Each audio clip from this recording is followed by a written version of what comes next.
We've got a special guest today, Eddie Craig. Uh, does a podcast at taooflaw.com and has been a part of the Rule of Law Radio Network and Logos Radio Networks for a long time. Eddie, welcome to Joe Baker's Remedy Report. Thank you for having me. We've got a common friend, Roger, who kind of said, hey, we should maybe do a show together and talk about some of these things. We both, I think, we both see the need to grapple with tyranny in the law systems in the world. That's how I would summarize it. But tell us about yourself and what got you interested in law doing today, Eddie. Well, I started off as a United States Air Force after I graduated high school. From there, I learned avionics and electronics and computer systems and programming and all that. And when I got out, I became a private computer consultant. I traveled all over. I was making decent money, and I was helping out my family with whatever money I could. And one year, my mom sent me an email saying that she had gotten a notice that they wanted to steal an ungodly amount of money from her in property taxes. And so I took some time off and came down and looked at the stuff they had been sending her and everything that it said.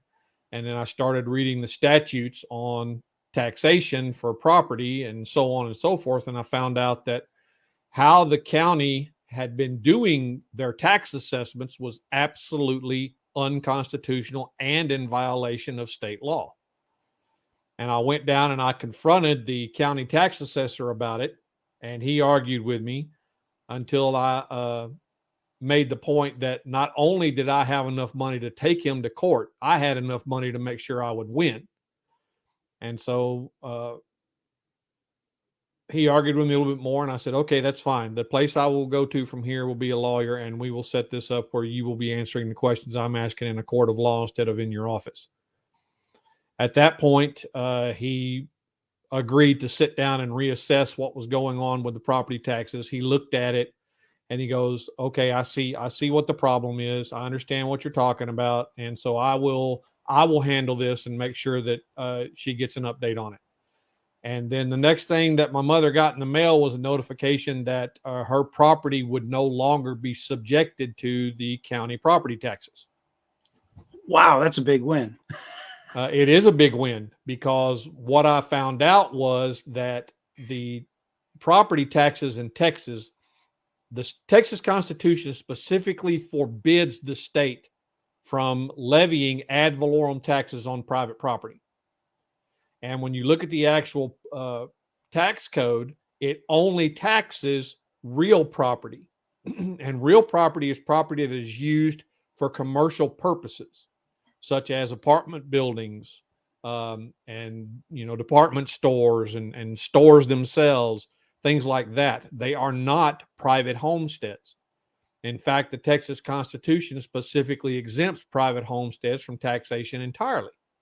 The state has been allowing the counties and the municipalities to do the very thing the Constitution prohibits the state itself from actually doing, which is levying ad valorem taxes on private property. And after that, I was attacked by the Texas Comptroller in my private computer business for not charging and collecting state sales tax.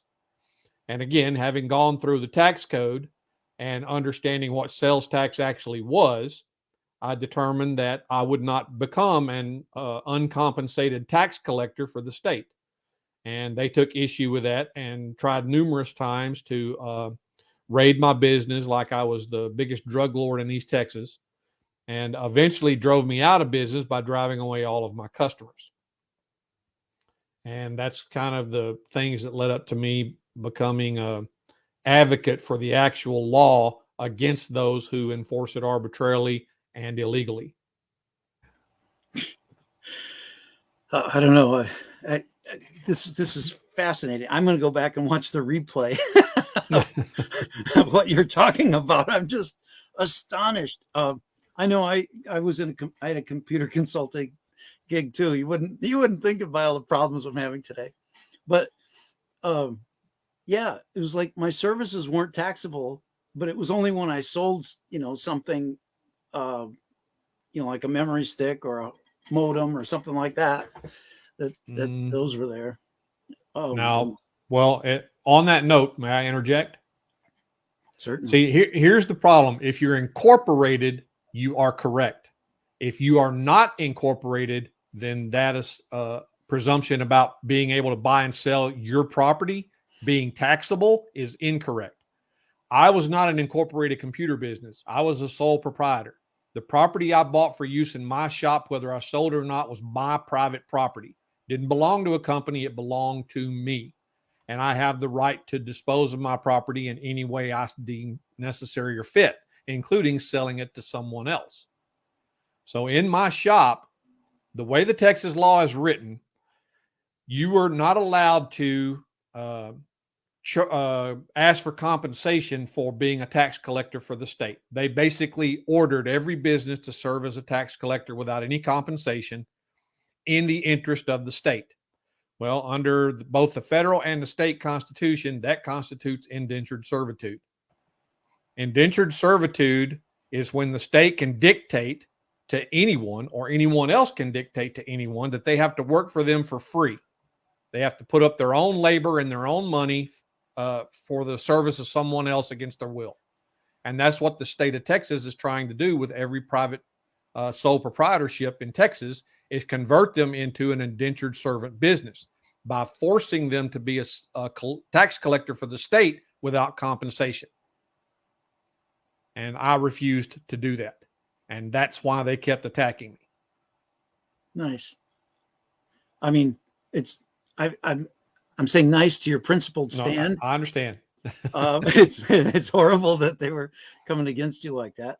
But these behaviors and these attitudes, they seem to die hard in the people who are in power, and so it's kind of remarkable.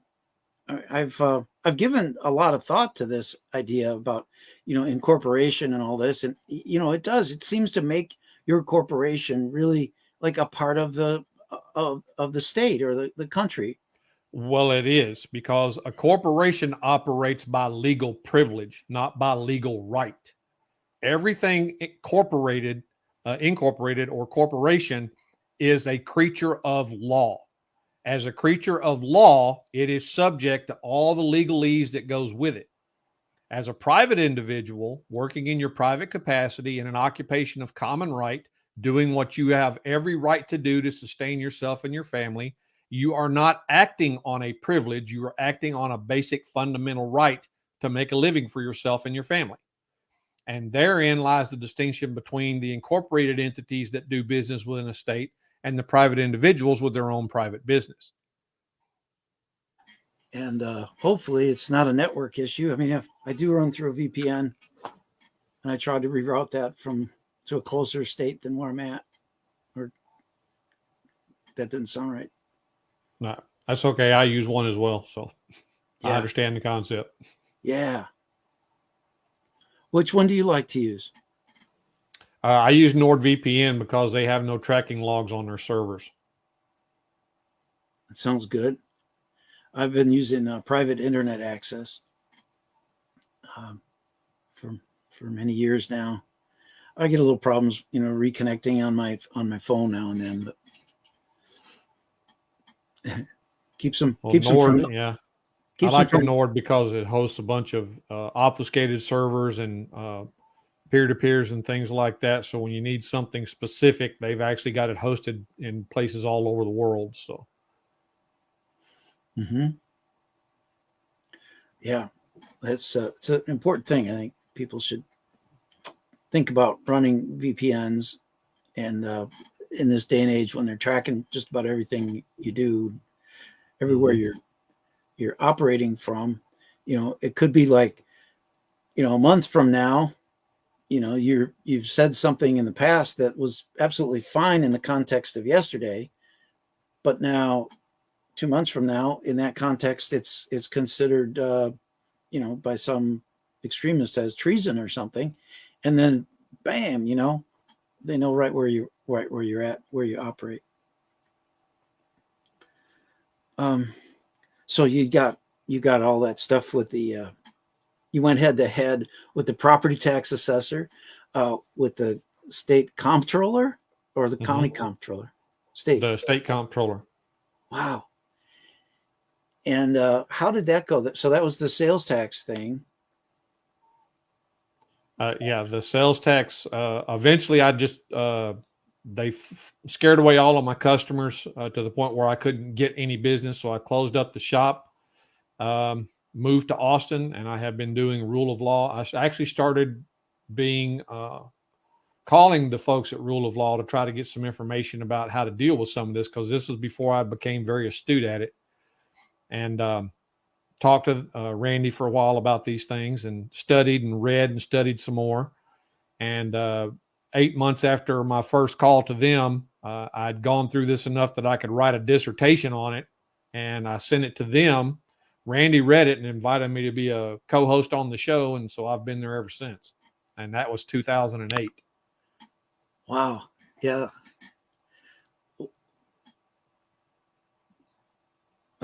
Fantastic. So what are some of the big wins that you think back on? Well, some of the ones I'm most proud of, besides I help people with simple things usually when it comes to that, because fortunately, most of the people that I deal with, their troubles are fairly small: traffic tickets or probate court or some small matter in family law, something of that nature. But I've had a few big wins as well. I've had one 20 to life felony drug trafficking conviction attempt beat before it ever made it to court, and actually got 3 other people's conviction in the same matter overturned. And that's a big deal here in Texas right now. There is all kinds of news articles and everything else about that case that's going on right now.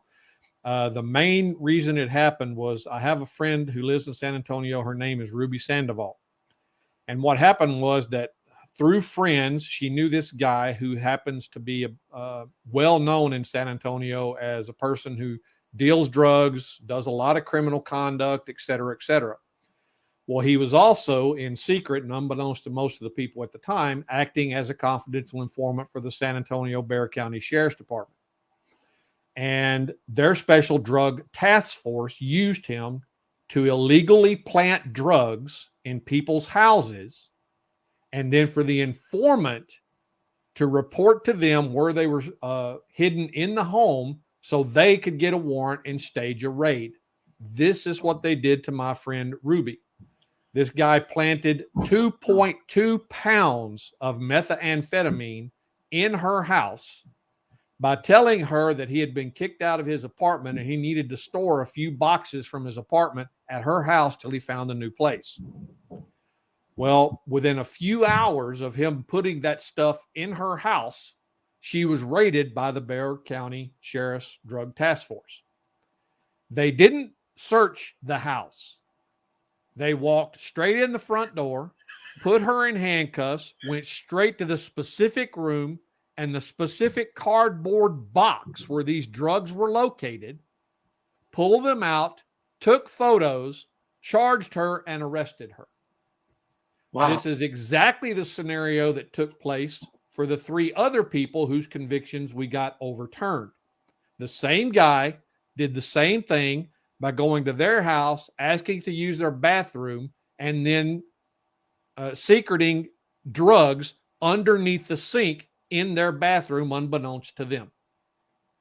Then went out, made his report to Bexar County that he had planted the drugs, and they performed a raid. Those 3 people all got sentenced to prison. They took plea deals and went to prison because of this confidential informant. One lady even died before she had health issues before she was sent to prison, and she died before her name could even get cleared after this was done. The other 2, however, are now in the same process that my friend Ruby is, in getting their names cleared, their records expunged, and their convictions have been overturned in full. Right now, that's very big news here in Texas. The other one I'm really proud of is I have another friend. His name is Pat Baker. He's ex-Air Force, retired. He's physically disabled as well. He's elderly. And in the county where he lives, they have the most corrupt judges, prosecuting attorneys, and sheriff's department that you've ever seen. They all work together to steal from all the residents of that county big time. Well, Pat was arrested and charged with felony evasion by use of a motor vehicle by a state trooper and several federal border patrol agents.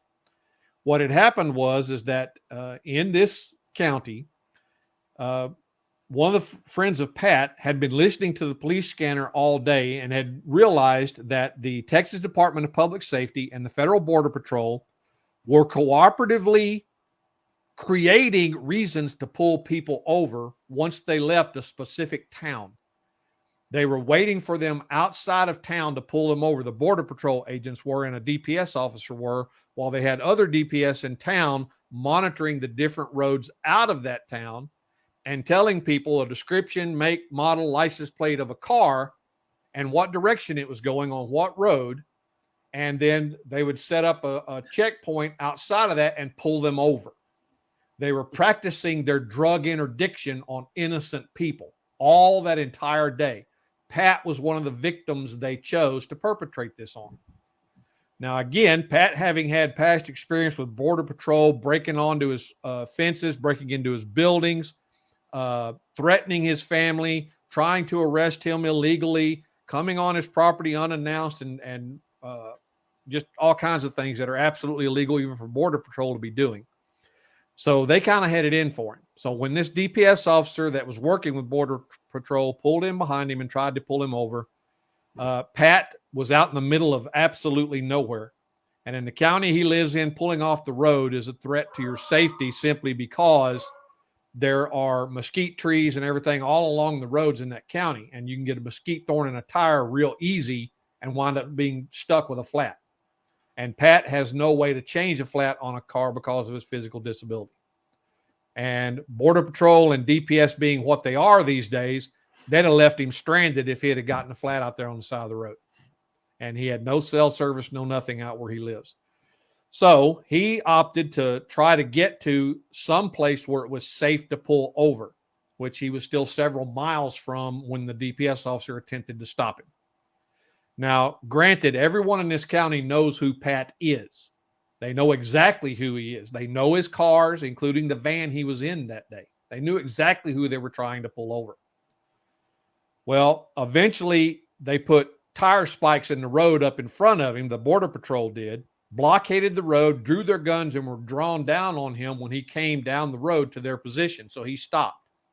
They hauled him out of the van, threw him face down on the pavement, and arrested him and charged him with felony evasion. Forget the fact that the stop itself was completely illegal. Okay, that's what they want to avoid, is announcing that, yeah, we were trying to illegally stop a guy and he wouldn't stop.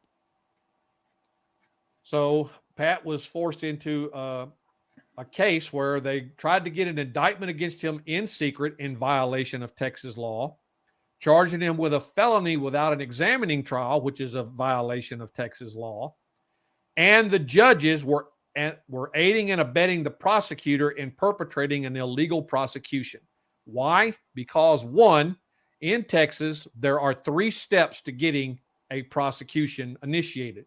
First and foremost, there must be a sworn criminal complaint, which no one ever made against Pat. There was no sworn complaint in Pat's case, ever. Once the complaint has been sworn out, there has to be an information file by the prosecuting attorney's office.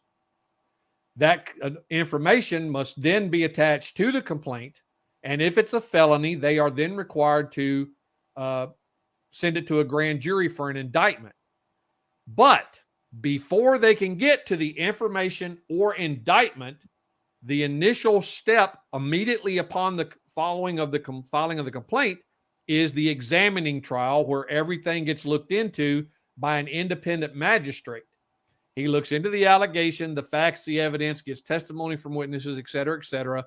And here in Texas, they have skipped all of that requirement for over 30 years. even though it's written right into the law, it's got to be done. They don't do it. So I helped Pat by helping him write up legal pleadings and get them filed in his case.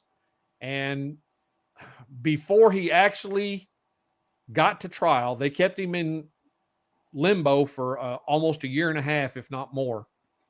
But we finally filed a motion to dismiss with the district court there, and both district judges that heard it were in on this from the very beginning. And in that document, I called out names, I called out facts, dates, times, every law that those judges, the prosecuting attorney, and everyone else had violated, and the case law from Texas that showed they cannot proceed from where they're at. And at that point, they waved the white flag and dismissed Pat's case in full. And they did it without prejudice, or they did it with prejudice, so they could never, ever bring it back against him again. But there's 30 years of people who are victims of this kind of criminal stuff. That's correct. And they need to be they need some kind of remedy. Yes, they do. For all this that's happened to their lives. Yeah, and you're right.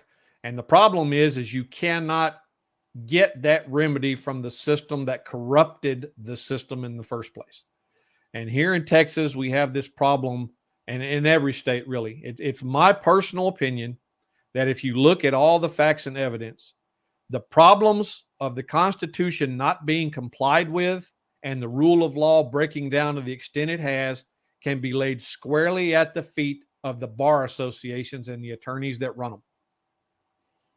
They are the cause, the sole root cause of every single violation of the Constitution and individual rights and the creation of laws in every state that allow this kind of stuff to happen. And it's intentional. There's no way to look at it and think it's not. The Bar Association stands for British Accredited Registry. I've heard. Is that true? You've heard. It's not true. I've actually spent a long time communicating with some barristers over in England about this very issue. They actually agreed to help and do the research. They've never heard the term ever. It doesn't appear in any English law or even an English history book. This is something that was cooked up by people that I have termed patronuts. Okay? They have patriotic intent, but nutty ideas and idiotic thoughts about how, and the processes as well, about how to fix it and how it began. They don't really read and understand things in a comprehensive manner. They'll read something, but what they get out of it is entirely different than what's actually written there when they learn to read it in the proper context. They'll read one thing instead of looking at the whole scheme of things that belongs within its entire context. They will look at the one thing just like the courts themselves and the lawyers do, and they will isolate that from its surroundings and say, this is what it means because this is what it says. When in fact, if you put it back in context with all the things it's supposed to go with, the difference in what they think it says and what it actually says is worlds apart. It's not the same at all.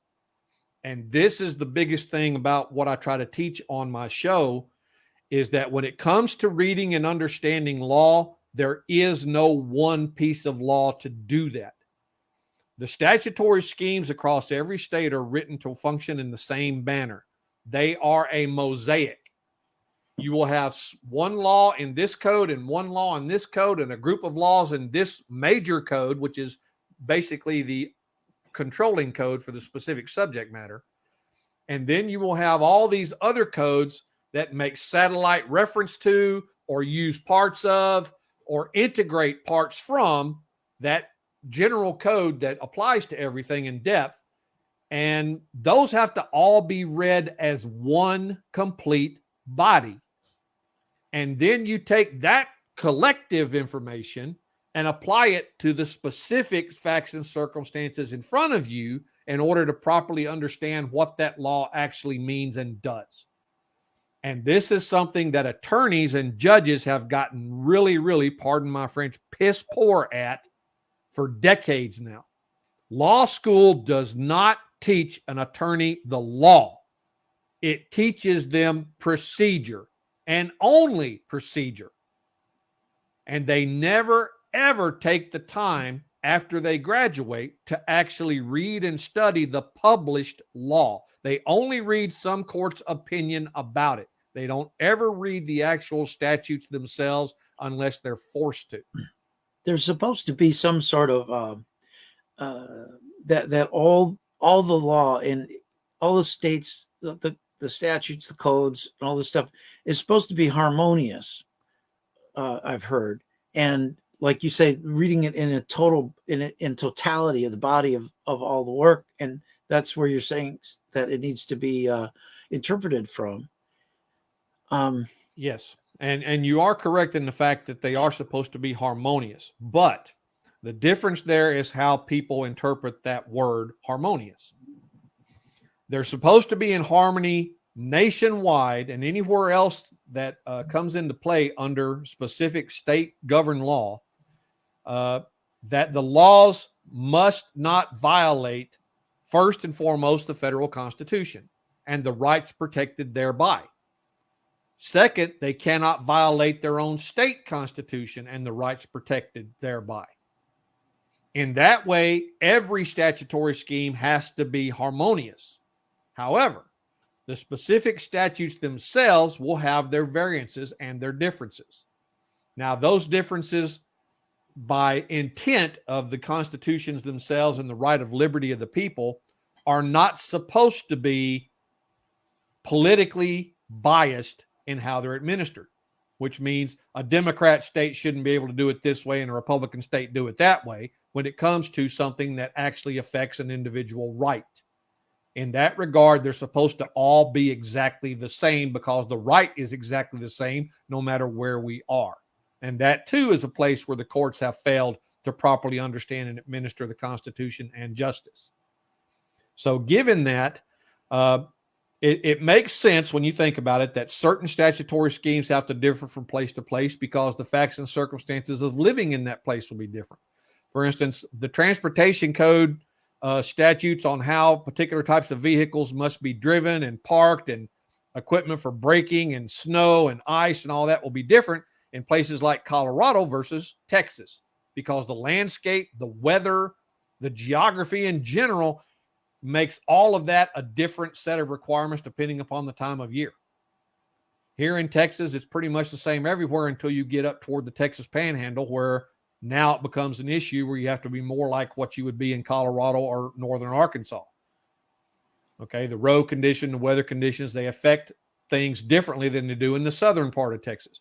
So it makes sense that from place to place, the statutes could be somewhat different for certain things for those reasons.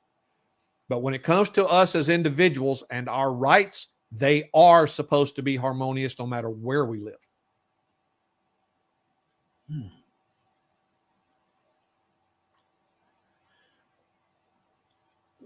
What about the I used to listen a lot to Mark Stevens, and he would get his approach for defending someone against government encroachment would be that when they accuse you of violating a law, you ask them questions and keep digging down until you get to the question, how what evidence do you have to prove that the laws and constitution and such apply just because you're inside of a geographic boundary? Mm-hmm. Have you heard this before? I'm very familiar with Mark Stevens, yes. And I spent a lot of time reading the stuff that he wrote and listening to him on his show. And he makes sense up to a given point. Okay. That given point being when you talk about the forming of societies. Okay. Society as a whole can't function in chaos. It simply can't. And the fact of that is evidenced right now with the defund the police movement. As these Democrat cities have started taking money away from the cops and they've gotten less and less police, the population's gone completely berserk. There's rioting, there's theft. I mean, they're even to the point now where you can walk out of a store in broad daylight carrying the most expensive item the store sells and not pay for it and no one is going to stop you walking out the door, not even the cops. Wow. Because the prosecutors in those states have deemed we will not allow prosecution for these types of offenses. We're just not going to do it. And is this Texas you're talking about? No, this is all over. This is in mostly Democrat-controlled states, okay? Believe it or not. It's mostly Democratic-controlled states, but it has happened in multiple places. There are certain cities, even within Republican-run states, where they're doing the same thing, where they got a Democratic mayor or Democratic city manager or a Democratic prosecutor. Yeah. Okay. So this is getting to be widespread, this defund the police movement, up until the point where the crime gets completely out of control. This is proof positive that given their own devices, more people will choose to do what's best for them rather than society if given the opportunity, especially when they feel like they have a right to be vindicated for past harms that they may or may not have actually suffered. Yeah. Okay. And it's that mindset that makes government in general necessary at all. The entire premise of government was not to rule over the people or to dictate their lives. The primary premise of government when it was first created was to provide a means for the people to use their collective power to protect the rights of each other. By forming a society that would mutually benefit all of them to protect their rights and property from encroachment by others. For instance, an individual against a mob doesn't stand a chance, but an entire society against a mob, that's a whole different matter. Okay? So the general principle of government was to protect us for those reasons and through that means. So when you say that, how do you say that this applies to me? Well, one, you decided to be a functioning member of society. And that means that you interact with that society. Whether you choose to live in it and conform to it is another question. But when you interact with it or in any way and in any part, then you are subject to the rules that go with that. There's no way around that. This is exactly how corporations function when they contract with people who don't work specifically and directly for the corporation. Yes, we will hire you to do this job for us as long as you agree to follow these rules that we have for how we run our corporation. Okay? And the society basically functions in the same way. You want our protection and our services for these things, then we've got certain rules you've got to comport yourself with in order to receive that. And that in general, I have no problem with. It's when they go beyond the protection mechanism to the you must do mechanism that I have a problem with it, especially when what I must do serves no benefit to me, but only to the entity itself or to someone who has no right to it, in my opinion. Because you're taking from me to give to them against my will, that's not society. That's theft in any form, no matter what label you attach to it. So I spent a lot of time digging into stuff like Mark Stevens and all these other things. There's all kinds of schemes running around out there in the legal world and the patriot world that people need to be very, very, very wary of. There's accepted for value, the birth certificate BS, the straw man BS, all of this stuff. These are theories that have been cooked up off a single grain of rice in the bowl with nobody bothering to show how that grain relates to all the other rice in the bowl. Okay, they just refuse to do that. They want to take that one grain in isolation and say, this is all there is to this. There is no more. And that's just not the way it works. And so they've concocted these theories, again, in my opinion, so that they can make themselves feel like they understand the problem, when in fact they are even further away from understanding the problem because they're substituting their opinion for the actual facts. And the biggest problem with them is their facts are based upon multiple levels of inference. And in the world I work in, the actual world of law and the legal, you are only allowed one level of reasonable inference from a given fact. For instance, fact, you drop a bowling ball off the top of a building. reasonable inference. It will travel in a downward direction at a high rate of speed until it collides with something that alters its trajectory or it crushes. Okay, that's a reasonable level of inference from that one single fact. But their levels go like this. You drop the bowling ball. Well, if there's a gust of wind coming from the left, it's liable to take flight in an easterly direction, since that's the direction the wind is traveling, and it could actually hit the ground 5 blocks that away, hit a manhole, roll through that manhole, come out of culvert down on the far end of the street, blow into the side of a Mini Cooper, knock it into a ditch, kill the person driving, and you're responsible. I get your point about the multiple levels of inference. Yeah. Yeah, I see that. I see people making, huge leaps in logic and reason. Yeah. Uh-oh, I got to plug my laptop in. It says I have 11 minutes left. Well, at least you've been steady this time. You haven't gone spinning dial on me in a while. Yeah. But that could happen real quick if you run out of power.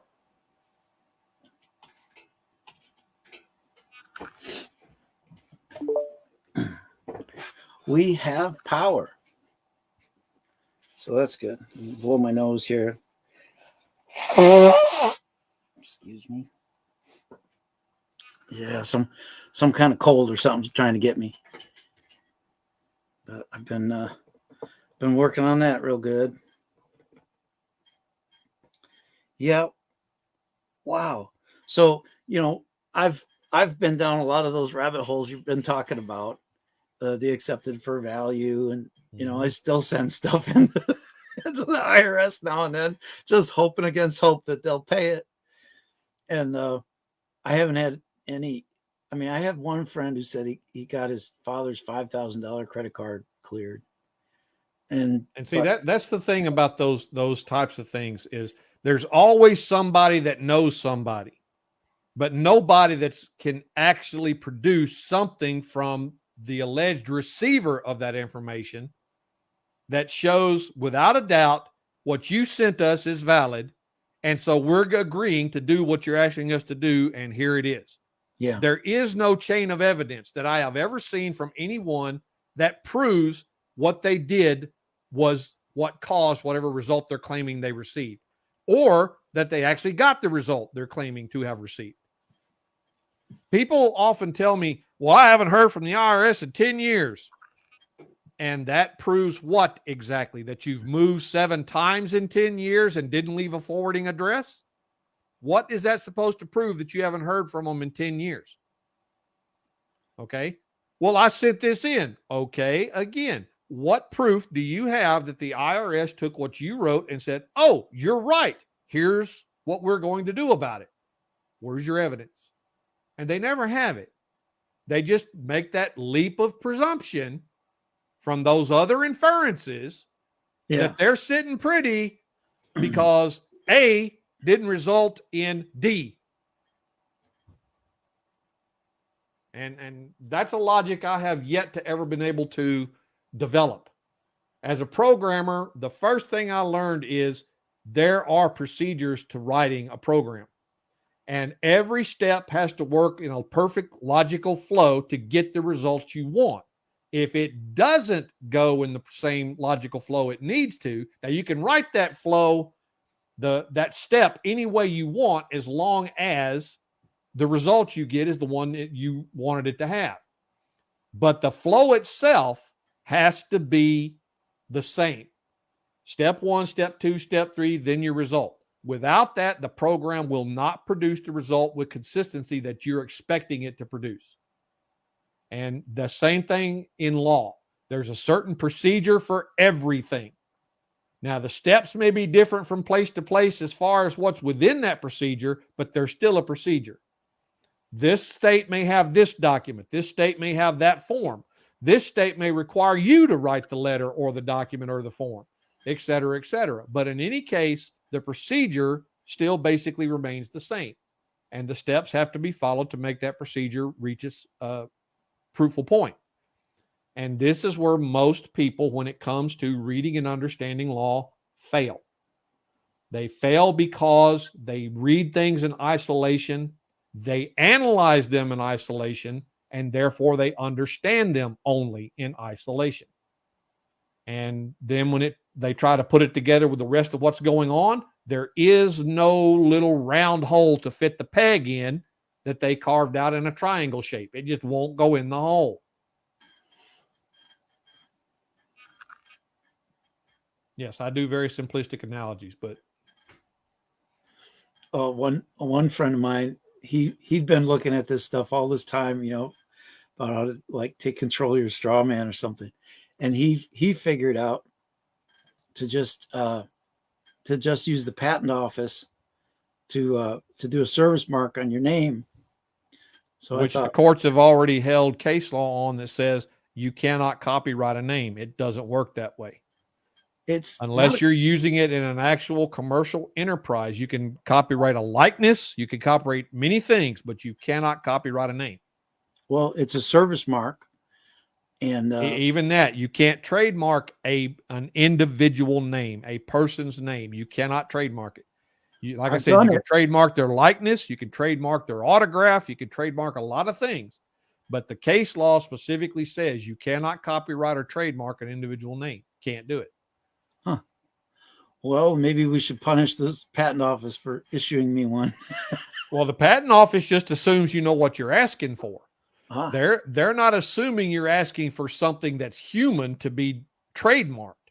They're thinking you're asking for some negotiable item or instrument of value to be trademarked that the courts agree fall within that category.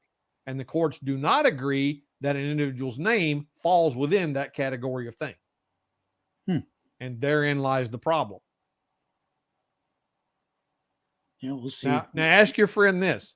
When has he ever collected one dime off of his alleged mark?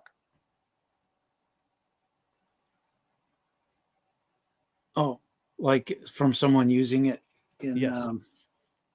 Yeah, I guess that would be the next thing is charging fees for improper use of it, or not. Yeah, which no court would give him the money for. If someone refused to pay and he tried to sue him, the court would rule against him. Guaranteed they'd rule against him. Because like I said, there's already established case law on the books that says, sorry, it doesn't work that way. Well, I don't know exactly what it is about the case, the matter against me in California, in Bakersfield.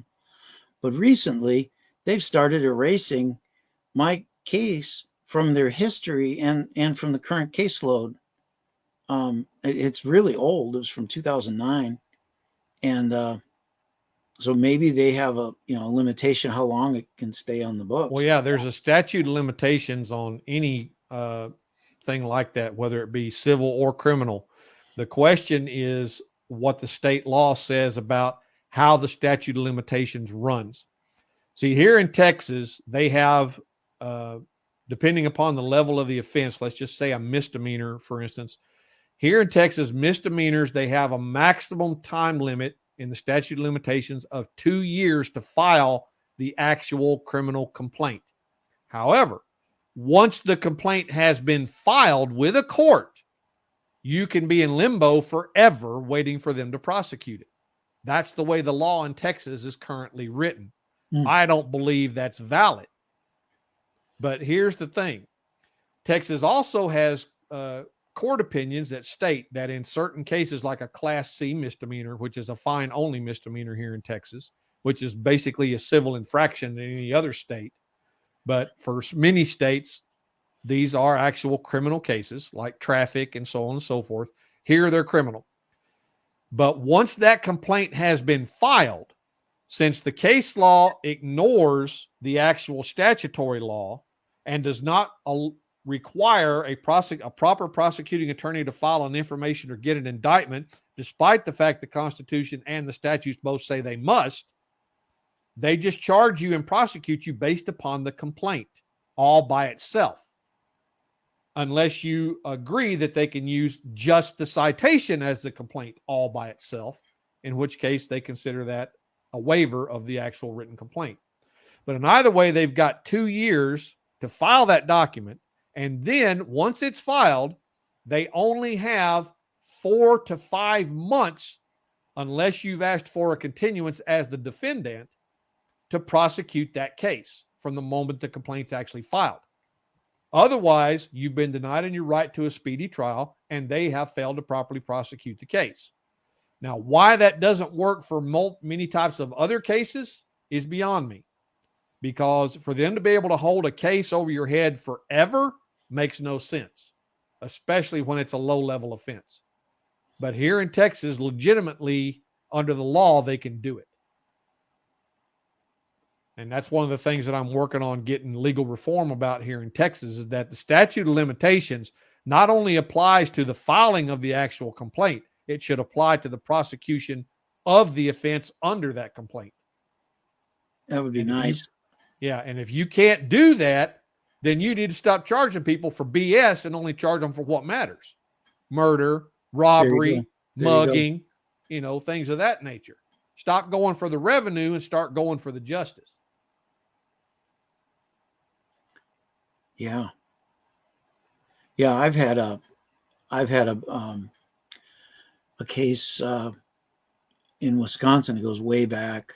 I was out on the street with a "Have a nice day" sign, like a sandwich sign strapped to me, and I'm waving at cars. I was unemployed, didn't have anything better to do. Thought it would help the economy, everybody get in a better mood, and they did. I mean, they were contacting the newspaper saying, this guy's just really brightening our day. And then one day when the newspaper reporter comes out to do a story on me, I let him know I was going to run against Paul Ryan in the congressional election, and as a write-in candidate. And then I went and did it in another jurisdiction outside the place where I knew the police chief in the town, but out in the county, I didn't know these enforcers out there and stuff. And I was doing it in front of one of Paul Ryan's fundraisers out on the street. And anyway, the short of it is, took a year before the trial. The trial happened, or the trial date came, and the district attorney wasn't ready, and he asked for an extension. And I didn't know I could demand right then that they drop. You could object to the extension and say, they've had time to prepare. Why aren't they ready? I move for a dismissal. Dismissal, that's it. And but I didn't know this stuff, and I was trying to listen to shows, like yours and stuff, and talk to friends, and all these ideas and stuff were out there, and I had no experience of it, and plus I was traumatized by the case, which makes it really hard to function. And so, then I went on and on, kept getting other hearings, but eventually, there's other parts I could talk about this, but I want to say that eventually there was a bench warrant because I didn't appear. It was a failure to appear. And I sent in a notice of non-appearance, and that, I was done with it. And I left town that day, left the state. And so eventually that became a bench warrant, or they issued a bench warrant for me back then. And I think it's still in place to this day. And then about 7 years ago, about 7 years ago, it starts showing up on my credit report, and the creditors start calling me about, this money and stuff. And I'm like, out of principle, I'm not going to ever pay this. And I issued a rescission of my signature from all the bail bonds, and such. So, you're collecting on something that's invalid. And, but anyway, this has stopped me from having a career in in systems administration work for like since about 2005. And, I don't know. I'm kind of at a loss of how to deal with it. Well, what was the actual charge? Oh, obstructing, he asked me to give him my driver's license, or not to give him, to show him my driver's license. So I held it up and I showed it to him, but he went to take it and I held it fast. And I said, I don't wish to surrender it. I'm afraid I might not get it back. And then he goes all Barney Fife trying to get what ended up being pepper spray. And I thought it was a taser. So I stood in my place 3 seconds and I said, don't tase me. And I stood in my place 3 seconds. And then I started running because at that time I'd heard about 300 people that died from tasers. And so then, he catches up to me and, tries Were to. you in a car at the time? I was standing on the side of the road. I had a car near me with the hazard lights on because, I just didn't want, I thought it should be visible that the car's there. I didn't want anybody to hit it, but it was off the road. It was, it wasn't going to be a problem. And the plates were expired by about 10 days, something like that, something I didn't know. And he came by the first time and he left, said everything was okay. And then he came by a second time because his boss had told him to get my ID. Well, the sign said, "Have a nice day" on the front. On the back, it said Joseph William Baker in really big letters. And then in tiny stuff, for Congress, paid for by Joseph William Baker. And then in the report, he lies and says that I told him my name was Thomas Baker. It was my first time getting exposed to the idea that that the police would lie in the report in order to get a conviction or to even seem reasonable.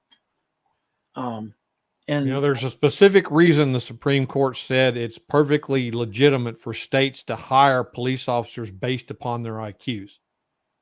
And that's why so many low IQ individuals were chosen for the job. They don't want people that can think. They want people that will follow orders. And so, yeah, they'll definitely lie at any given opportunity because it's their career that's on the line for what they do. Their promotions are based upon the number of arrests, the number of convictions, complete investigations, et cetera, et cetera. So this scheme of self-promotion by intruding upon the rights of others is what makes policing in the good old US of A what it is today, a police state. And these are the things that we've got to change. We've got to make it where their ability to get promoted and to be awarded for doing a good job has absolutely no relationship with the arrests they make, what kind of arrests they are, how much they were valued at, et cetera, et cetera. We have to completely disassociate those two things. Otherwise, it will always be about the revenue generation over justice.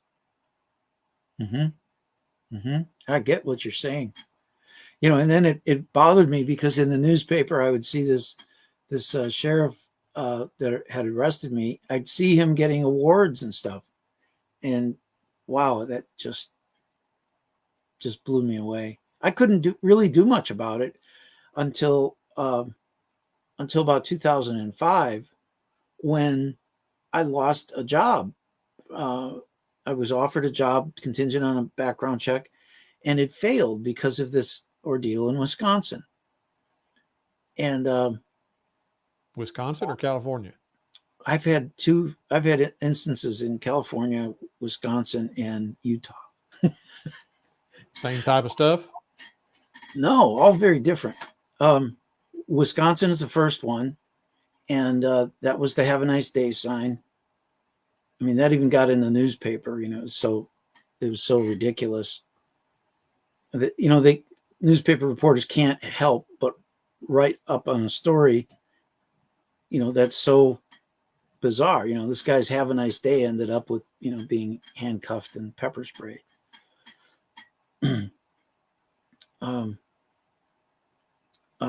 but it's this one in Wisconsin that has showed up on the background checks and caused me to not get this job in Silicon Valley. It was like $100,000 a year, and and I knew them. They were my client in the data center I worked at out there. So it was a big move up for me from 85,000 to 100, and and I hadn't gotten a raise in 3 years, but all the prices of everything were going up.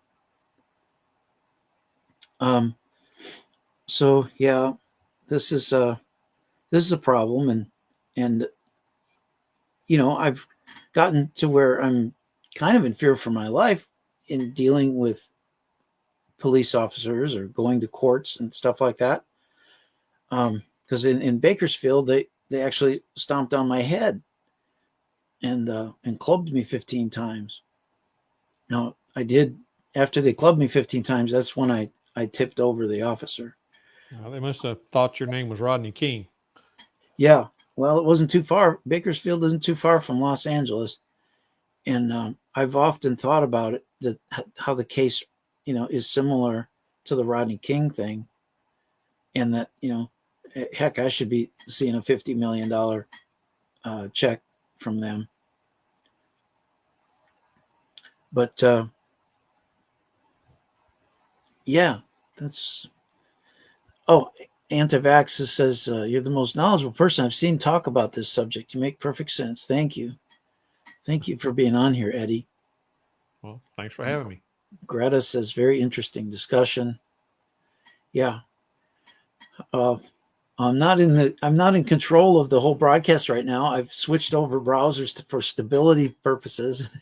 But since I started it in the Brave browser, that's the one that has the cookie to control everything. But yeah, it's been a big quest of how to get remedy and how to hold them accountable. And when I say accountable, I don't necessarily even mean that they have to pay, but I mean that they have to be confronted with the price tag of their damages and own up to the fact that they've caused this much damage in society. And now, when you say about the Bar Association, makes me think, it's a concerted effort to destroy America. But there I'm doing levels of inference. Well, the thing is you're right. I've got a saying, and that is that the government is very good at taking your time, your money, and your house and your other property. But what it will never take is responsibility. Mm-hmm.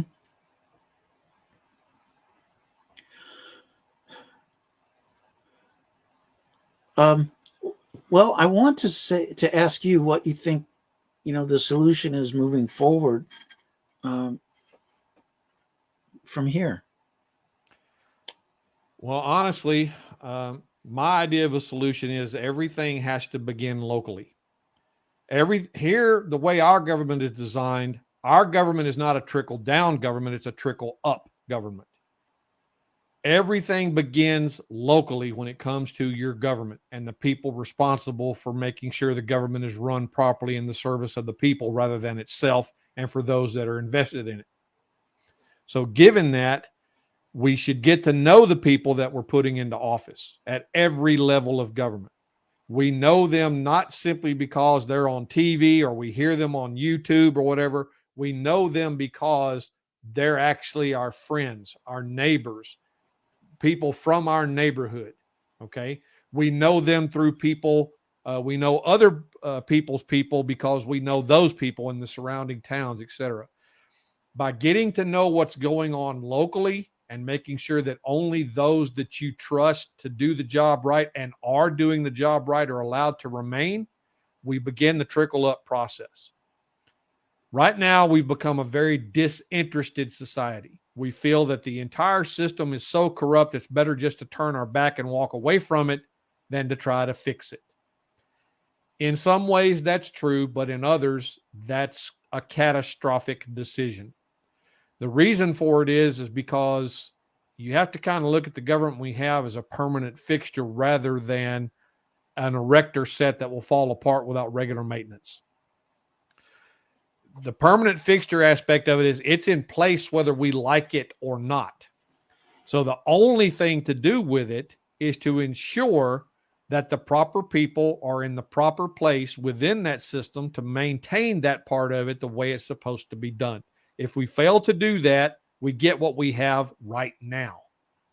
An absolutely unstable, corrupt, irreconcilable mess run by utter morons. Yeah. Therein lies our biggest problem. The morons are in charge. People who've never had a real job, or if they've had, they've used that job to steal from others for their own gain. And I am talking about the lawyers and the judges and the bar associations. Because when you look at how this works, let me give you a perfect example of how Texas government is organized here. In 1939 is when the State Bar Act for the state of Texas was enacted. In 1939, the practice of law was put into private hands by a government act. Okay? It gave bar card carrying lawyers the only legitimate access to the system that we have. It also gave them complete and utter control of an entire branch of the people's government, the judicial branch. There is not a single office of real power, decision-making power, in the entire judicial department of the state of Texas that is not controlled by a bar card member. Not one. The same thing holds true for every other branch of our state government. Our governor is a lawyer. Our lieutenant governor is a lawyer. The speakers of both houses of the legislature are lawyers. One house of the legislature in 1939 was 89% lawyers. The other house was 49% lawyers. When the State Bar Act was brought up for vote in 1939, the state constitution forbade that 89% of members of one house and the 49% of the other house from voting on that bill because they had a direct personal interest in that bill's outcome becoming law. The Texas Constitution forbade them to vote on that bill. 100% of that 89 and 49 voted in approval of that bill. Why?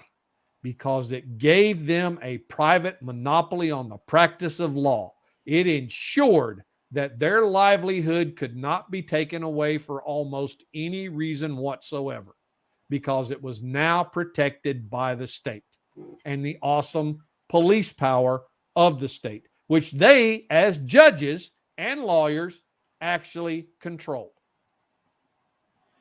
So they have given themselves all this power through the State Bar Act, and now they have infiltrated and taken over multiple branches of Texas government.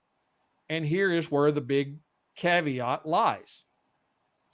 Here in Texas, our state constitution has a specific article and clause that forbids, and it's Article 2, Section 1, it forbids any member of any office or branch of government from exercising any power or authority belonging to any other member of any other office or branch of state government.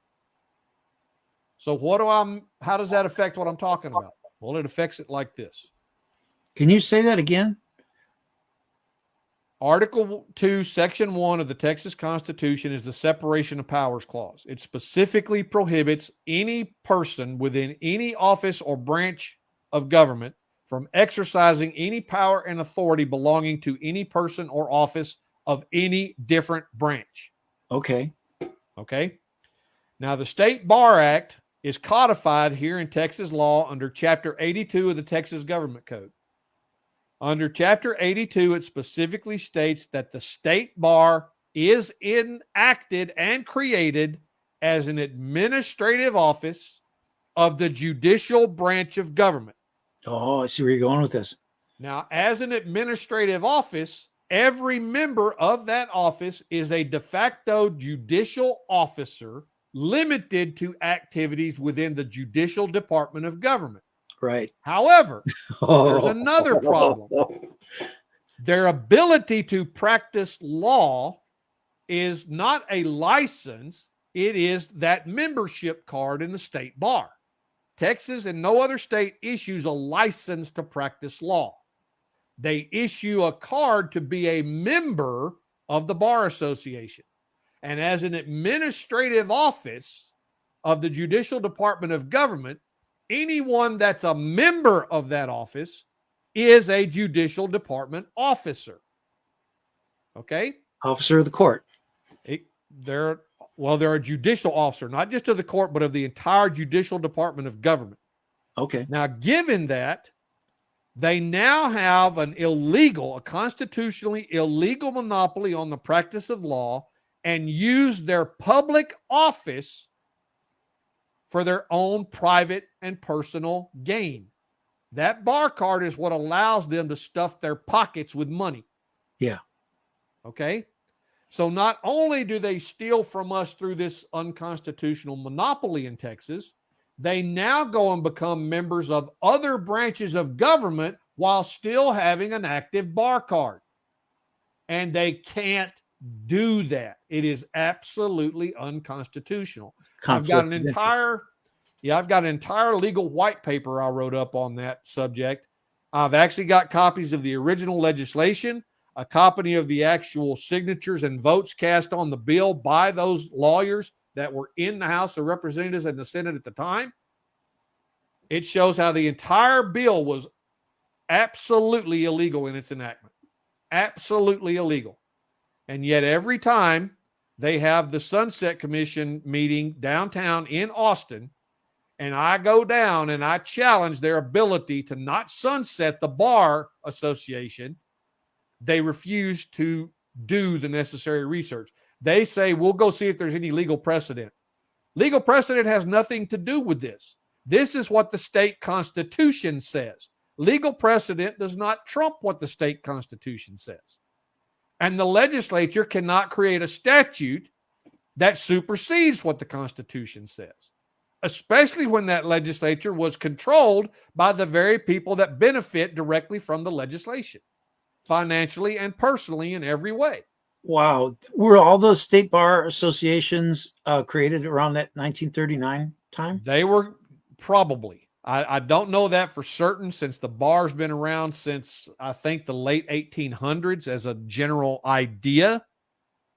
But it was never intended that the bars be controlling over the practice of law, only that the person doing so was in good standing, as in they knew and understood the law, not that they had to be specifically educated or degreed in the law with a Juris Doctorate in order to be a lawyer. And the fact of the matter is that Juris Doctorate is toilet paper.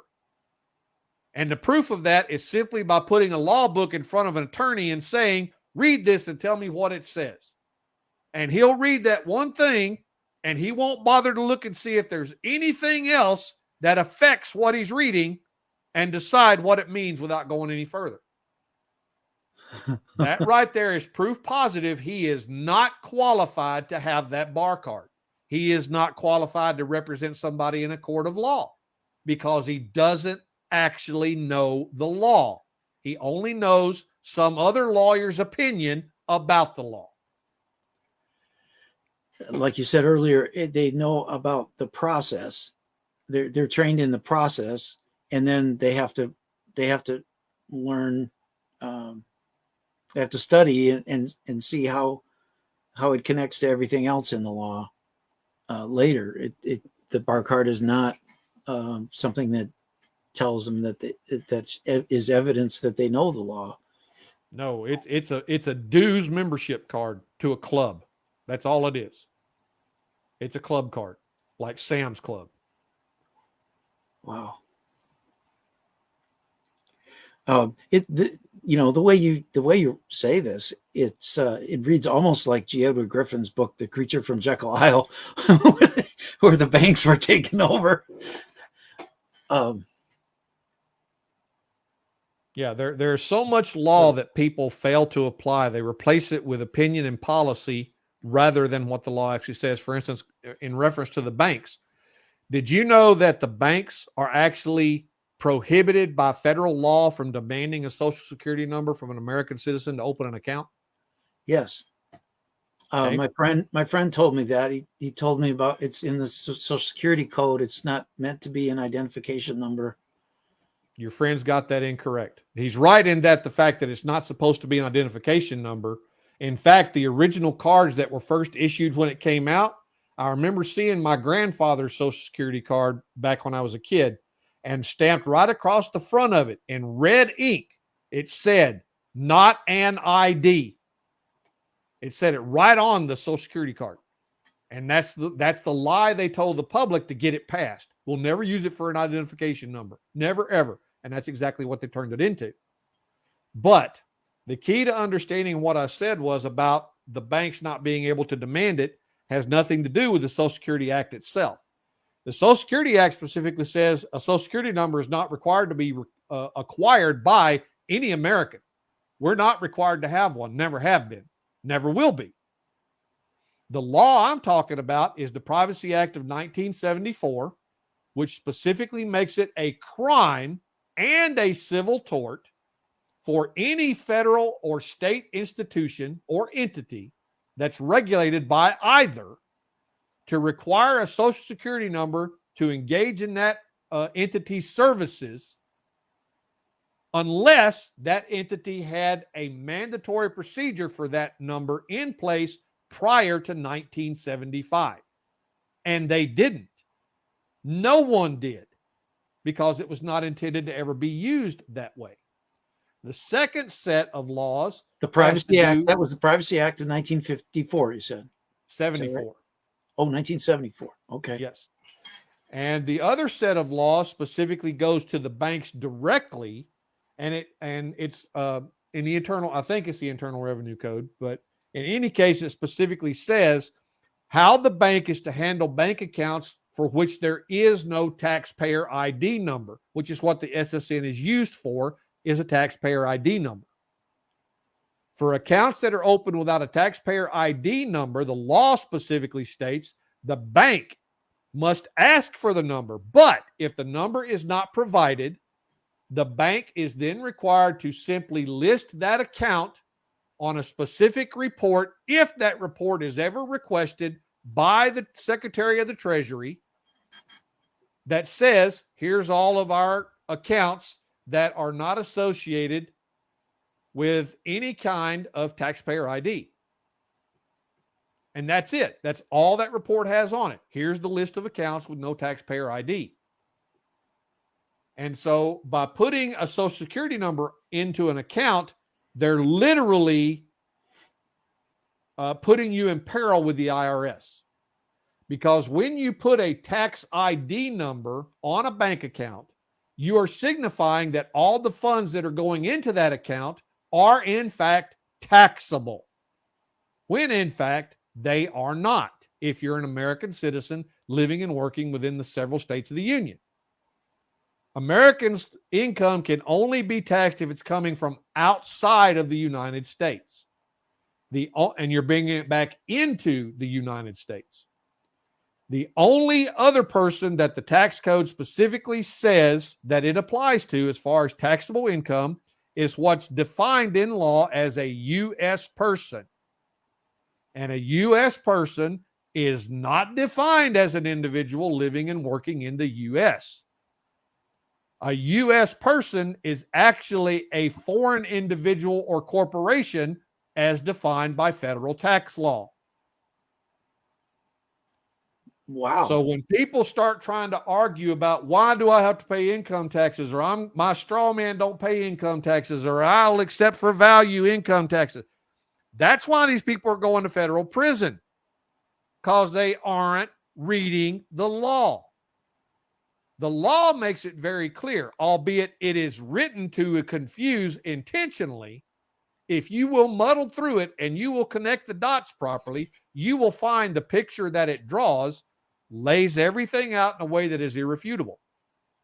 I have a good friend. His name is Dave Champion. He wrote a book called Income Tax: Shattering the Myth. And you can find that book and his W-4 and W-9 payroll management book on his website at drreality.news. Now, Dave is ex-Special Forces. He is one of the most intelligent men you will ever meet in your life. He can go toe-to-toe on virtually any subject with anybody you would ever want to talk about or to. He is absolutely astounding in his level of knowledge about damn near everything. Now, to look at him, I call him Mr. Clean because Dave's got a ball-shaved head. He's very muscular. He's actually 66 years old now, I think, 65 or 66. But you wouldn't know it by looking at him. He's covered in tattoos, which he's only started collecting for the last few years or so. He didn't used to have the number of tattoos he's got now, but he does. But people tend to look at him and just based upon his appearance from the tattoos, they tend to just shrug him off as somebody who's just making stuff up. That would be a very, very big mistake. His level of knowledge on the income tax is unbounded. And there is not a person on this planet that would stand a snowball's chance in hell of standing there and arguing the tax code with him and winning. Nobody. There's not a tax attorney in existence that could do it. And everything that he explains to you in his book and in the videos he's done over the years about his book and the information in it is exactly what the law, the federal treasury decisions, the secretary of the treasury, the attorney general opinions, all of these things that come together to prove everything that he's laid out in his book. And he does not go the multiple level of inference route. Every single legal point he makes, he points you to the specific statute, opinion, court opinion, attorney general opinion, rule, regulation, or information put out by the IRS or the Secretary of State themselves that specifically supports everything he says in his book. And his goal is to get people to understand that the income tax, despite what everybody wants to think, the income tax is the biggest financial fraud to ever be perpetrated on any country, anywhere. And it is the biggest financial scheme the US of A has ever run afoul of. Because every single penny the government has ever taken from an American citizen living and working in the US has been absolutely illegal, or would have been, had it not been for the fact that that person was misled by misrepresentation of the facts and the law into believing they were someone who they was subject to the income tax.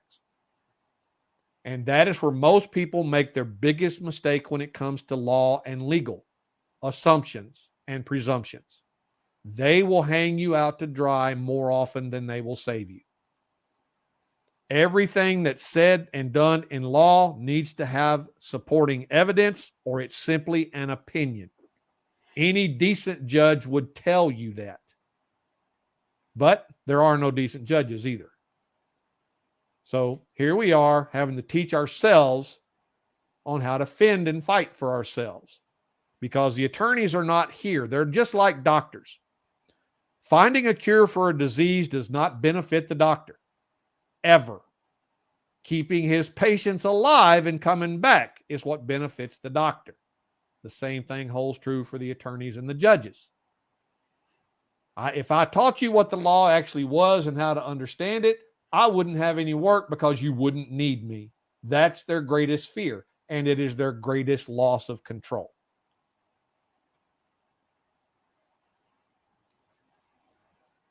Wow. Well said, Eddie. I've had lots of time to practice. Yeah, you have.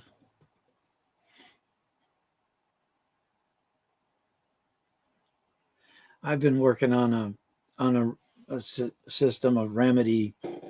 Remember how they used to talk about the instead of the king being the ruler, that the law is the ruler, but Lex Rex they called it or something. Mm-hmm. What about if we go back on only instead of the king being ruler, the individuals are the ruler? And well, that's what this country was founded to be. The individuals are the rulers. See, this is what I was going back to earlier about the purpose of actual government being what it is to protect each individual in their individual sovereignty, their right to be left alone, unhindered and uninhibited, unless they use their right to act that way to infringe upon the rights of another, at which point the purpose of government is invoked, and the person who received the harm from your acts or someone else's acts now has a way to obtain remedy for that harm. That's what government was intended to do, to protect our ability to obtain remedy and protect what is ours. It was never intended to dictate what we could or couldn't do with it outside of using it to harm the person or property of another, period. And that is where the biggest failing of government and the people have come into play. We have failed ourselves. We want to blame government and those in it for everything, when in fact the blame can be laid squarely at our own feet. When we become disinterested in how our government functions and what it's doing, then it's free to do what it likes because there's no one to hold it accountable. There's no one to answer to. This is why they act so shocked and work so hard to suppress it when people finally wake up and start to do that. It's why the FBI was told to go after parents who were showing up at school meetings and protesting against this grooming of children for all these other things, as well as critical race theory and all this other crap they're trying to push upon us as fact and functionality. It just doesn't work. But this is the things that government is left to do on its own when we become disinterested in how it works and who's in control of it. Okay? Imagine how things would be if you wrote rules for your house for your children and you posted them on the wall and you said, okay, now this is the initial set of rules, but from this day forward, children, you are free to change the rules as you see fit. You can write them any way you want. You can change what's in them any way you want. You can say or do anything you want as long as you write it down. How well do you think things would function with your kids once that was put into place? Well, there would be a period of turbulence. But I think eventually it might become, another source of organic law where out of experience of figuring out what works and what doesn't work, they start to establish a track record and probably go back into the original, more to the original laws than the ones that, and then there's the problem, as you said earlier, about like the Bar Association being motivated by profit, their own income and protecting their monopoly. That seems to be a corrupting force in our society too. When you couple the income with the force of government monopoly creation. So I don't know. I think there's some chaos to answer you, and I think that's what you're looking for about the kids being able to make their own rules. But with time and experience, I think things swing back and forth like a pendulum. Well, it's funny you should say that, because it is my belief and understanding of history that is exactly the point the founding fathers reached when they created our Constitution in the first place. They had it up to their eyebrows with the unruly children in the house, messing it up, doing what they wanted, and making a mess of everything. So based upon those experiences, they went back and wrote it all down to say, here's where we should be willing to limit ourselves. And that is what government will never, ever do on its own. It will never limit itself to anything. Its sole purpose for existence is to gain more power with each passing day. Okay? Now, that is that initial state of turmoil you're talking about when you give the children the power to change that document you put on the wall the first time. You are giving them the ability to create that very same turmoil. Now, if your children actually learn from those experiences and decide to basically go back to the original, do you think they're also going to include the instruction that you gave them about how they can now change it? No. I get your Exactly. point. Exactly. And this is a lot of what I see with the Patronut community and the Mark Stevens approach when you're talking about throwing the rules out the frickin' window and saying that ain't what I want to do no more. You're opening that Pandora's box for that period of turmoil that always results from that lack of control. Human beings, being what they are, have a boundless spirit. And that boundless spirit has a lot of ways it can go. Okay? Yeah. Good, bad, and ugly. It has a lot of ways it can go. And because it's boundless in what it can perceive as right and wrong, and areas of gray that are acceptable versus not acceptable, then without some sort of structural limitations upon how that can be inferred and applied, you're looking at that period you were thinking of. All that chaos that's going to be kicking in because of it. And it's only when you crawl out the other side, scarred and battle-fried, that you're going, I wish we hadn't done that. Well, to me, that's where the founding fathers found themselves when they decided to leave England. And now we've given the children the permission to write on the walls, and here we are. Oh, boy.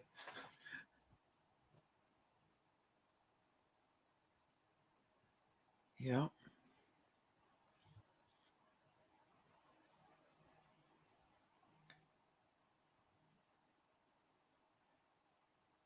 I think the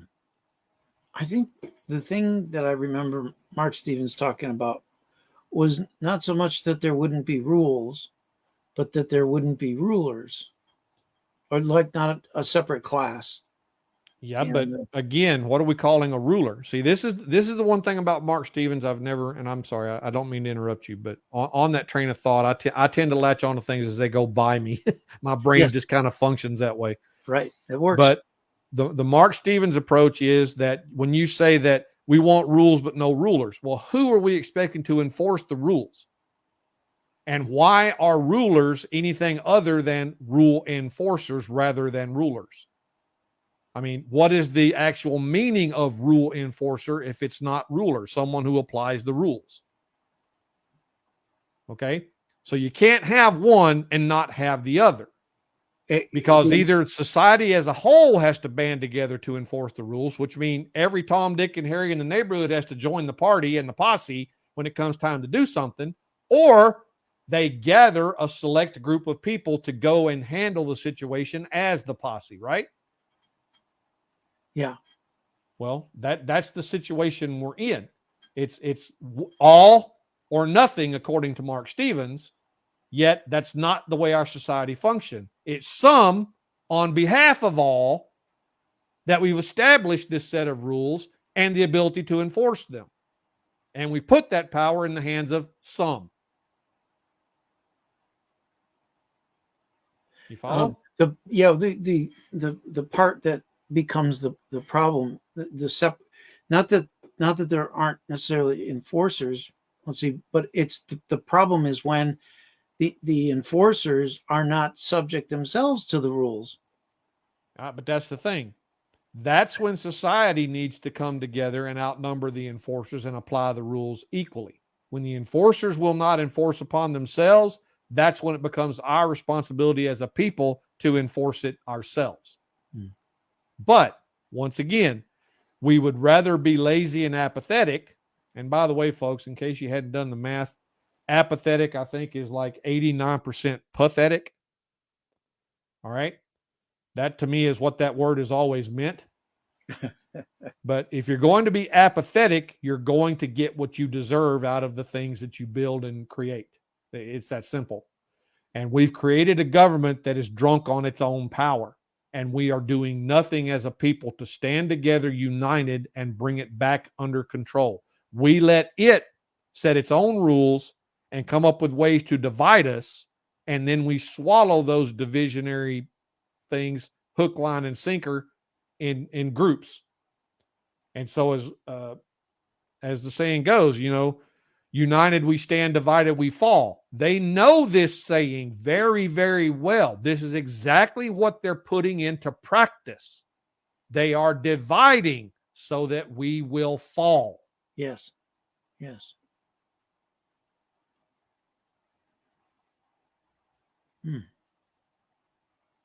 I've done something. I don't know if you had a chance to look at forgivenesspubliclicense.org. I hadn't heard of it until you just now mentioned it. Oh, it's something I wrote, and it's and I won't jump into it real deep unless you're real curious. It's about the premise of having bilateral agreements to forgive and be forgiven by another person.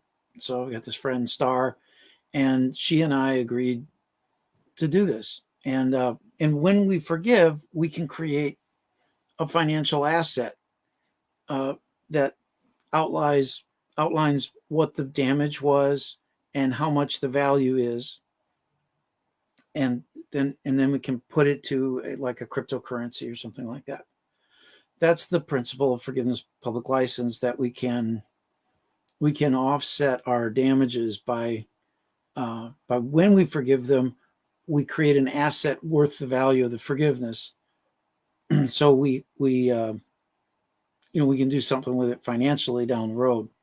It's probably a long shot that that it'll ever get that much traction, but I'm all about long shots in the like the crypto markets and stuff. So, well, can I ask a question?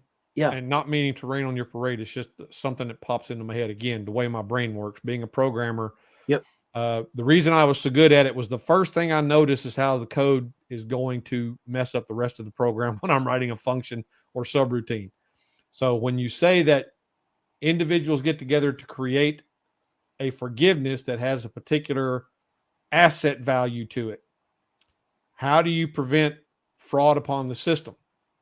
Let's say you and I decide that we're going to mutually harm each other, and that within we're going to agree that our mutual harm will be resolved by multi-trillion-dollar agreement between each other.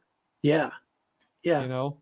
And thus we create a multi-trillion-dollar asset that we control now just by conspiring to agree to harm and then forgive and go from there. Right. How do you control that value? It's gaming the system, right? Over time, these things at first don't have, they have a stated value that might be $1 trillion, but the amount of engagement that they have with the rest of the economy is limited. Like it's non-existent, to be quite honest, in the beginning. And what I hope to do is get these things wedged in, and by their reputation will determine their engagement, I think. You might get more engagement from one group of people who have a financial asset might trade with another that has one of these forgiveness assets, and kind of support each other's value just by swapping them at face value, with like I say, a limited engagement. It probably wouldn't be 50% and 50%, but maybe it would. But when you have assets in the economy, like a house, say at $1 million price tag, I think the best we can hope for initially is that about 1% of that purchase price would engage a forgiveness asset. So it's kind of a thing that gives us a way for our angst to be codified into a document where we can declare how, how tragic, how damaging something was to us. But yet we can perform the one very special thing that no one else can do, is that when we're damaged, we're the only one who can put the person who damaged us back into honor. I feel, from my thought about all this. And when we do that, then we have it has a special way of creating an openness and the receptivity, I think, in the heart and mind of the person who's doing the damage. You might think of government agencies or something, who want to just kind of block things out and say this wasn't right. But as this moves ahead, and the notices go into default because they don't respond to them, and then you get a tacit agreement, if the presentment is structured right, that says, yeah, you did these, you're guilty of them, we're forgiving you, and we're putting the value of our forgiveness through into this asset. And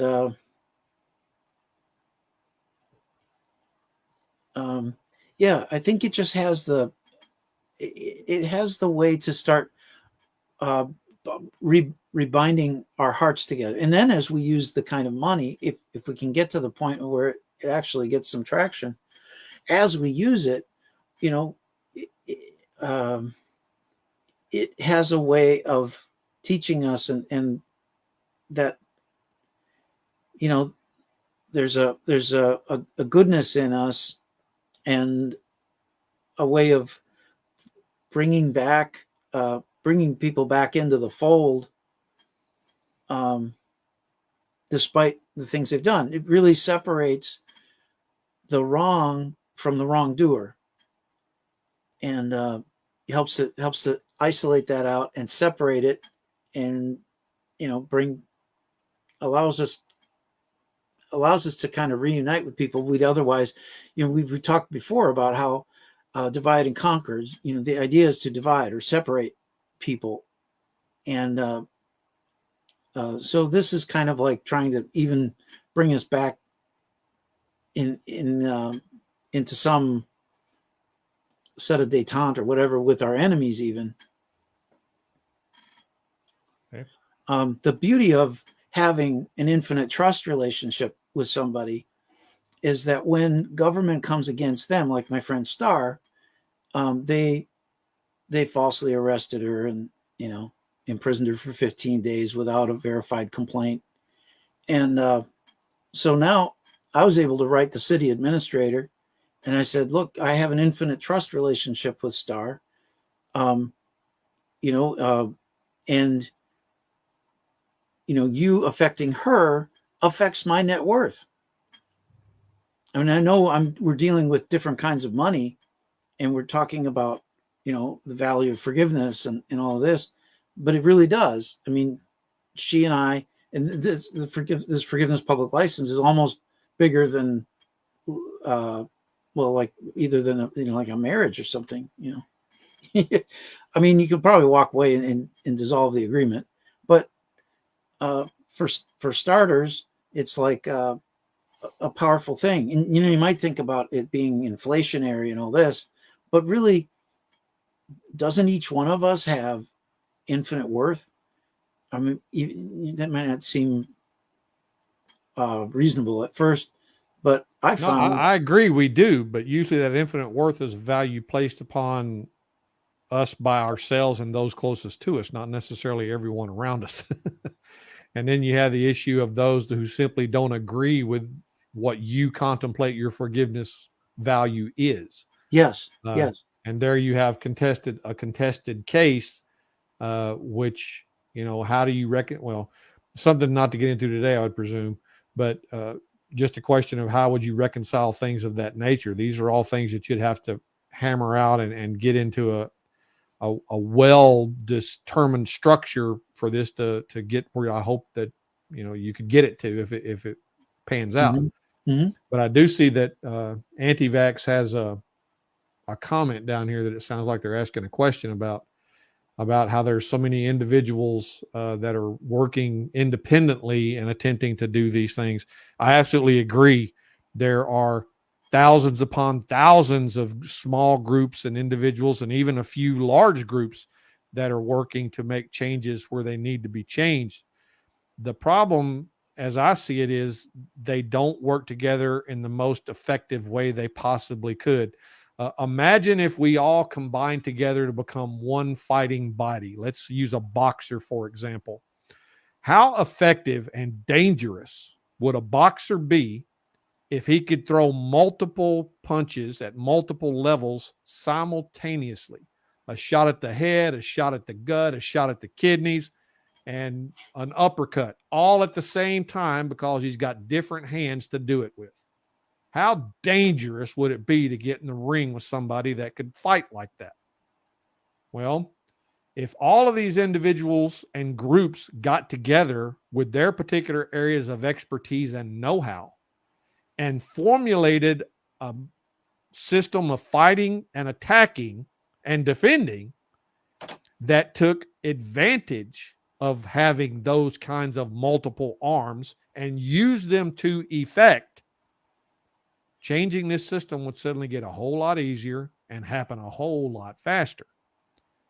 The problem, as I see it, based upon simply my own observations from the number of those individuals and groups I've encountered in my 10 years in Austin, is that too many people see their way as the only real way to fix the problem.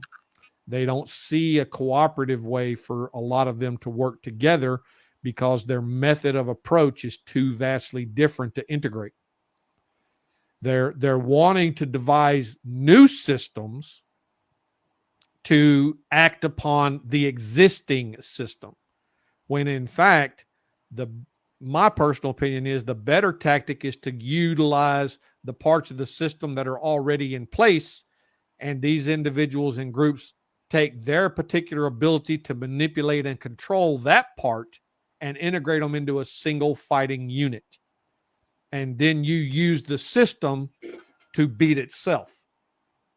You do that, you don't have to get somebody to support your view and your methods and your way of examining the rules, because you're using the same rules they already know. You're just using them in a different way. And because you're using them to effect, they have to begin to consider the possibility your way is the correct way and theirs isn't.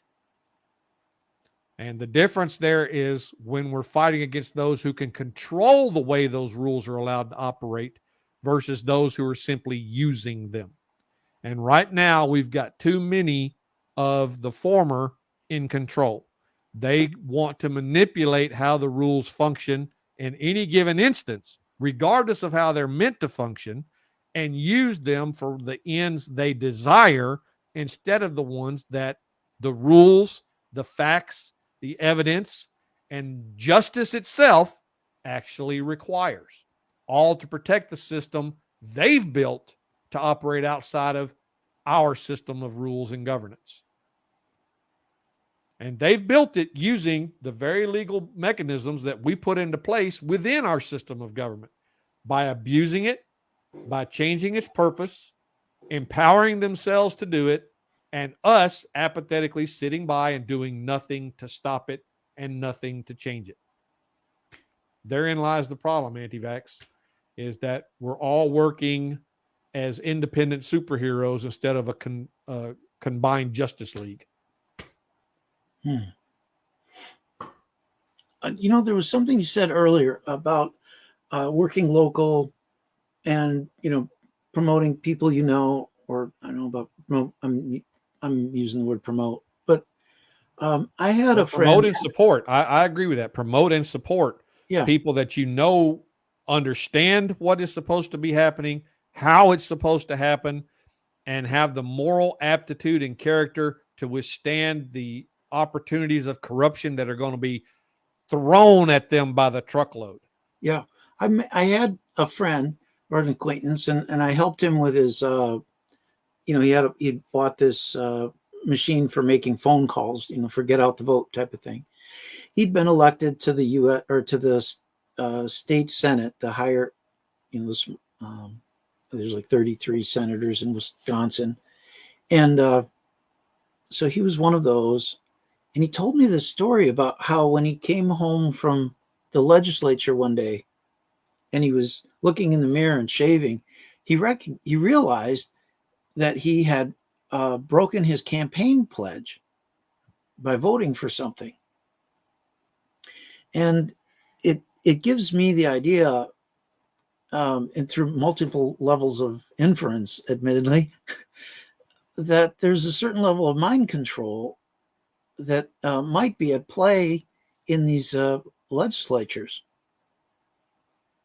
And that's entirely possible. They use language to manipulate everything and everyone. See, the thing about law is people, when they hear terminology they're familiar with, they assume they know what it means, even when it's being used in the context of a legal statement rather than a common ordinary use statement. And that's a problem, because what the government has learned to do very well is to rewrite the English language to suit its own ends. That's one of those tricks of the trade that I try to teach people about. When you are reading a law, do not, under any circumstances, assume that you know the meaning of any word in it. I don't care how simple the word is. It can be the, it can be can, it can be if, it can be or, it can be and, it can be I, it can be person, it can be device. Doesn't matter what it is. If the statute has created a specific definition for it, that definition is the only thing that matters when it is that term is being used in a legal presentment of language, period. And how you understand it outside of that is completely irrelevant. And this again goes to one of the things the patronuts I was talking about tends to do. They take terms and definitions and they just don't understand them because they don't read them. Or they try to take a definition from, say, Black's Law and apply it to a statutory scheme that actually has a definition of the same term in it, and thus Black's Law is irrelevant. Only how the statute defines it is what's important. Then you've got how a state statute defines a term versus how a federal statute defines a term. This is something else the patronuts do a lot, is they'll take a federal definition and try to use it in place of a state statute definition, when they have yet to connect the dots to prove that the state legislation they're attempting to use this in is in any way related to the federal legislation that they're trying to draw the definition from. If they can't do that, then they can't say these definitions are interchangeable or that one supersedes the other in the case of the federal versus the state. They can't do that, yet they do it. Another good example is these people that are arguing, get your passport as a state national. They obviously have never bothered to read the federal law on what a state national is actually defined as. A state national is not an American citizen, not by any stretch of the imagination, at least not all American citizens. A state national are particular indigenous people of certain places that were already part of America or became part of America as a state. Those are state nationals. It is not everybody that was born here. It is a select group of people that were part of a specific national group of persons that weren't part of America until their region of the world became a state, like Hawaii, for instance. A state national is, they're Samoans in Hawaii. Okay? They're a state national. The indigenous Indians to the continental U.S., the Eskimos in Alaska or in other places, those are state nationals. It's not everybody else. And so when you read the actual state, the federal law on what the state national is and getting the passport and all that, you'll find out that people are trying to sell people documents that They file with the federal government to get the passport. But the problem is the moment they file that document, it becomes a federal form. If that federal form contains false information of any kind, you are now guilty of tampering with a government document and falsification of a government document. And at the federal level, that is federal prison time.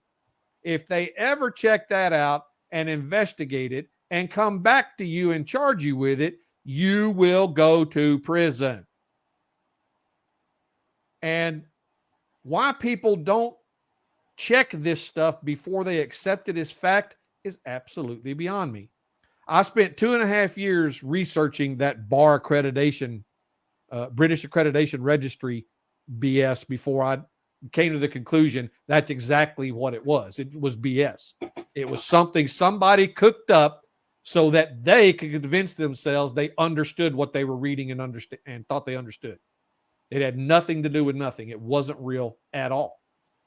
And even the British barristers were unable to find any evidence that it's ever existed. Wow.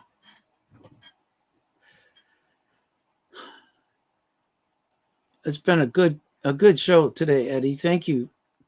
Thank you for coming on and again, thank you for having me. And I'm sorry if I talk too much. It's just I'm passionate about these things, and when I get on a roll, I tend to keep going. We appreciate you and your thought processes and sharing with us today a little bit how you go about looking at law and how you encourage us to look at it that way and it's a lot of people trying to do a lot of different things for a lot of different directions, and hopefully we'll catch traction somewhere.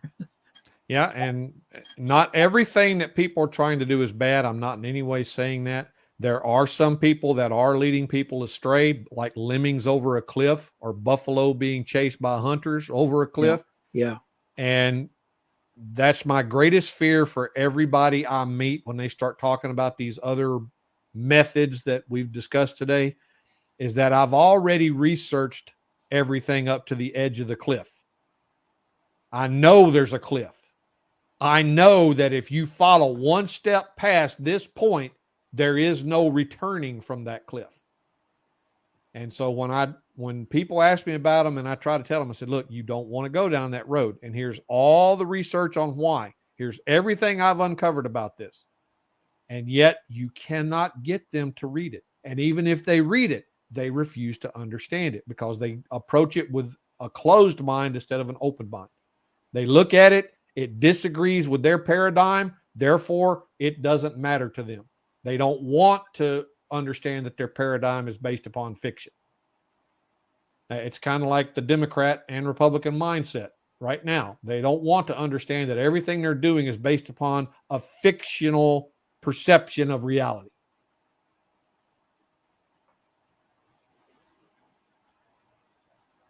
Yeah. Wow. Well, great. Do you want to go any longer, or did you want to wrap it up here? I can do whatever you want to do. Well, I think we've been going about 2 hours or so here, so it seems like probably a good time to wrap it up. Not that we couldn't go longer some other time if you want. I've done shows for 7 hours. Well, like I say, if you guys want to have me back at any time, just give me an email or a call or whatever and let me know, and I'll be happy to set aside some time and do so.